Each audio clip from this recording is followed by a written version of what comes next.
आपण मैंने जानले आश्चर्य हे आम ओडिया म्यूजिक इंडस्ट्री रे 7 जण एमिति सिंगर अच्छा जो मानकर फास्ट लेटर ए रु आरंभ होची। फास्ट जहाँ ना कहबी तांकु ओडिशा रे खूब कम लोक जानी नथिबे। से आउ के नुह आपण मानकर बहुत ही फेवरेट सिंगर असीमा पंडा मैडम। सेकेंड रे जहाँ ना कहबी सीए सब बेले ट्रेंडिंग रे रहउतबा सिंगर अंतरा चक्रवर्ती। आ थर्ड रे जहाँ ना कहबी से तो छोटा पैकेट बड़ा धमाका जे कि खूब कम बयस रे ओडिशार ना इंडियन आइडल ले नंबर 1 करथिले। से सबुठ सुरीला आ सुंदरी सिंगर अनन्या श्रीतम नंद।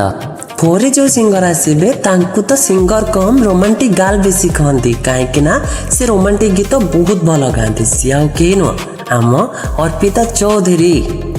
5 रे जो सिंगर आसीबे से सिंगर हस तो बहुत मीठा हेले गीत बहुत सैड कहीं ना से बहुत ही सैड सॉन्ग गायकी आपण मन रे आज भी अच्छा।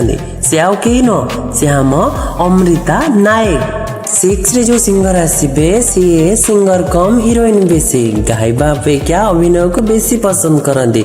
सी आउ के नुह सी आम संबलपुर बहुत ही हिट गीत गाइथिबा सिंगर अर्चना पाढ़ी। आउ लास्ट सिंगर माने 7 नंबर सिंगर जे कि अंकिता पात्र खूब कम दिन रे कम गीत गायकी बहुत हिट देइचंती।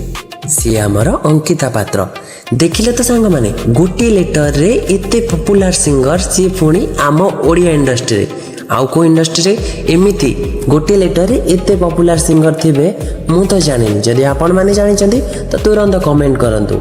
आउ मो भिडियोटी भलो लागिथिले लाइक शेयर कमेंट निहाती करिवे। जय जगन्नाथ।